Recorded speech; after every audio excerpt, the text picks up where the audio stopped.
Nisa Febrianti dari kelas 11H. Kali ini saya akan menjelaskan materi kelompok 5, yaitu dampak negatif informatika dalam bidang pemerintahan yang berjudul kesenjangan akses teknologi. Yuk mari simak videonya.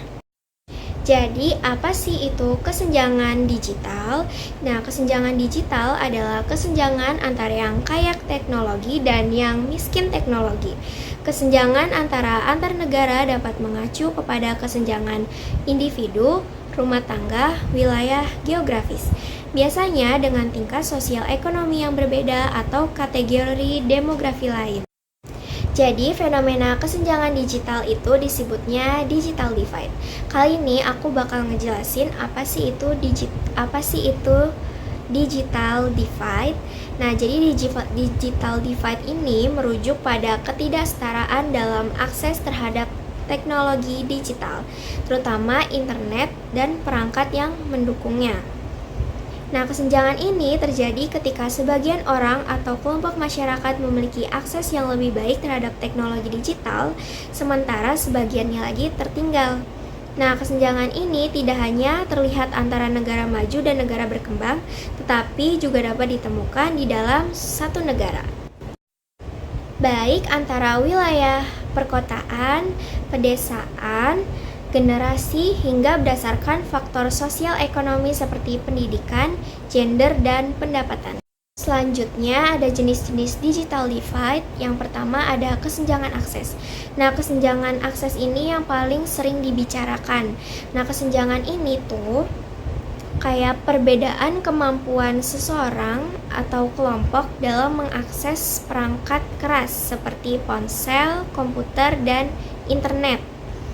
Nah, di negara-negara berkembang, banyak orang yang belum memiliki akses yang memadai terhadap perangkat teknologi, sehingga mereka kesulitan untuk mengakses internet.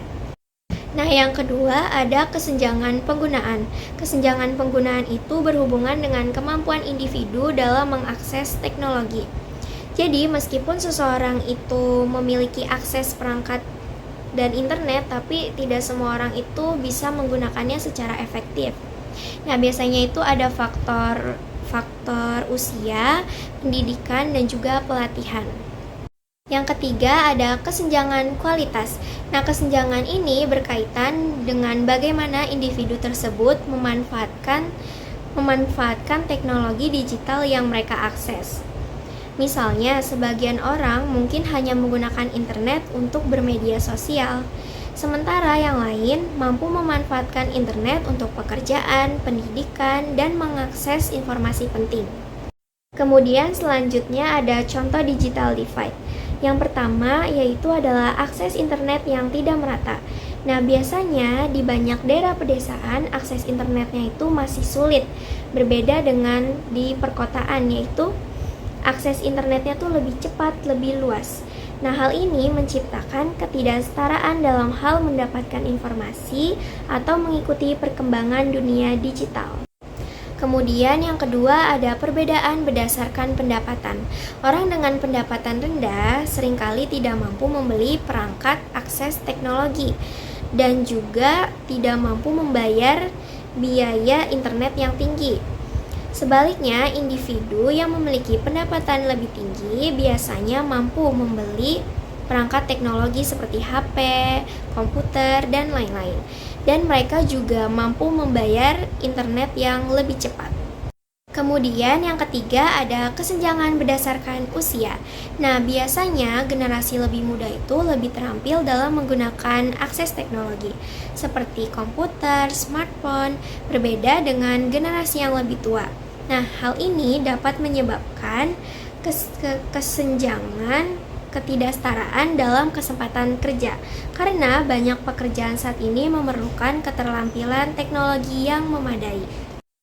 Kemudian selanjutnya ada penyebab digital divide. Yang pertama ada pendidikan. Pendidikan yang rendah sangat berpengaruh terhadap literasi digital seseorang. Nah, tanpa keterampilan teknologi yang memadai, seseorang akan kesulitan untuk memanfaatkan perangkat digital secara maksimal. Kemudian yang kedua ada kesenjangan pendapatan. Nah, kesenjangan pendapatan ini yang menjadi salah satu penyebab utama kesenjangan akses teknologi. Nah, orang dengan pendapatan lebih rendah ini biasanya sulit untuk membeli perangkat teknologi atau membayar internet. Ketiga, ada kesenjangan infrastruktur. Nah, infrastruktur yang buruk, baik dari segi akses internet maupun jaringan telekomunikasi juga menjadi faktor utama kesenjangan digital. Nah, biasanya di wilayah pedesaan itu tidak memiliki infrastruktur yang memadai, sehingga masyarakat di daerah tersebut sulit untuk mengakses teknologi digital. Yang keempat, ada kebijakan publik. Kebijakan publik yang tidak mendukung pengembangan teknologi digital dapat memperburuk kesenjangan ini. Negara atau wilayah dengan kebijakan yang kurang mendukung pembangunan infrastruktur digital akan kesulitan dalam mengurangi kesenjangan akses terhadap teknologi. Selanjutnya ada dampak digital divide. Yang pertama ada kesenjangan sosial ekonomi. Nah, digital divide dapat memperburuk kesenjangan sosial dan ekonomi. Individu atau kelompok yang tertinggal dalam hal akses keterampilan digital akan sulit mendapatkan peluang ke pekerjaan, pendidikan, dan sektor ekonomi lainnya. Selanjutnya yang kedua ada ketidakmerataan pembangunan infrastruktur. Nah, ketidakmerataan akses terhadap infrastruktur digital di perkotaan dan di pedesaan menciptakan ketimpangan dalam pembangunan. Daerah yang lebih maju secara teknologi memiliki akses yang lebih besar terhadap informasi dan peluang. Sementara daerah yang tertinggal kesulitan untuk berkembang. Yang ketiga ada hambatan dalam pendidikan. Jadi contohnya seperti waktu COVID-19, pembelajaran waktu pandemi COVID-19. Jadi tidak semua siswa kan mempunyai handphone ataupun komputer, dan juga tidak semua siswa mampu mengakses internet.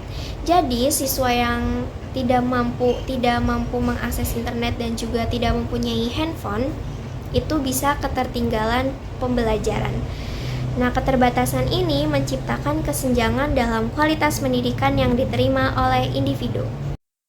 Nah, yang terakhir ada kesimpulan. Digital divide merupakan masalah kompleks yang mempengaruhi. Nah, yang terakhir yaitu kesimpulannya. Digital divide merupakan masalah kompleks yang mempengaruhi banyak aspek kehidupan, seperti pendidikan, pekerjaan, dan akses informasi. Untuk mengatasi kesenjangan digital diperlukan upaya kolaboratif antara pemerintah, sektor swasta, dan masyarakat untuk membangun infrastruktur yang lebih baik dan memberikan pelatihan keterampilan digital, serta menciptakan kebijakan yang mendukung pemerataan akses teknologi. Dengan mengurangi kesenjangan digital, kita dapat memastikan bahwa semua orang memiliki kesempatan yang sama untuk memanfaatkan potensi teknologi digital demi kemajuan sosial dan ekonomi. Sekian penyampaian materi dari saya. Mohon maaf bila ada salah kata dan perbuatan. Wassalamualaikum warahmatullahi wabarakatuh.